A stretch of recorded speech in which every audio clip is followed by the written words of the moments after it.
The nascent worlds, birthed from the crimson gateway, shimmered with potential, fragile sparks against the encroaching void. But that primal scream from the threatened world, it echoed, a raw testament to profound suffering. He, the orchestrator of cosmic games, observed with detached amusement, his gaze sweeping across the newly formed battlegrounds. The obsidian eye within the crimson gateway, reflecting only emptiness, seemed to pulse with a chilling sentience of its own. Freya felt it all. The burgeoning life, the ancient whispers of restoration, and the suffocating dread that coiled around her very essence. The Umbra primordial was not merely returning, it was finding fertile ground in the chaos she herself had sown. The ancient entity, a being of pure, restorative light, pulsed with concern.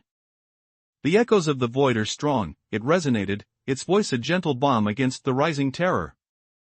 The Umbra stirs in the shadows of creation itself. Freya clenched her fists, the crimson energy within her surging. She remembered the vibrant world from her vision, the world that screamed.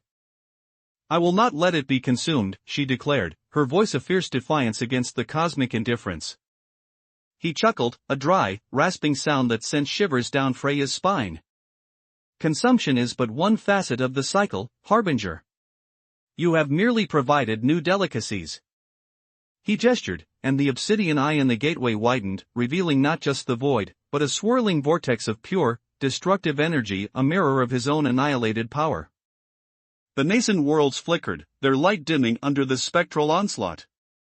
The ancient entity recoiled, its luminescence dimming.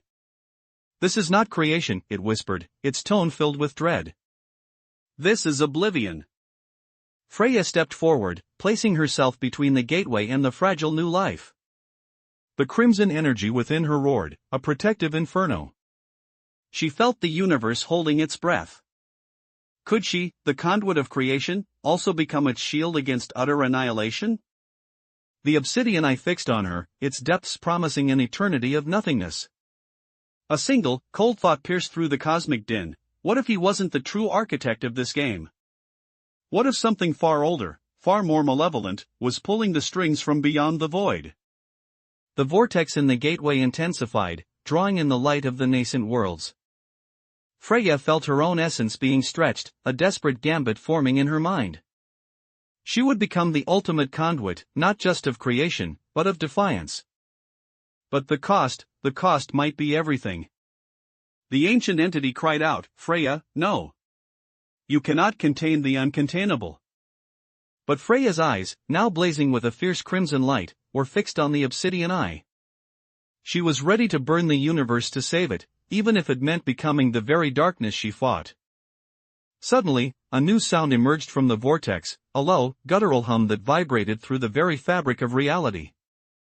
It wasn't the sound of destruction, nor creation. It was hunger.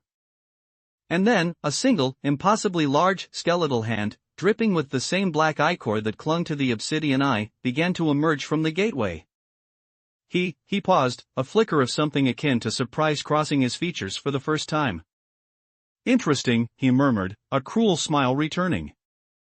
"It seems, the game has just acquired a new, very hungry, player." The hand continued to emerge, its shadow falling over the nascent worlds, over Freya, over the ancient entity. The crimson gateway pulsed, not with creation, but with a terrifying, ancient hunger.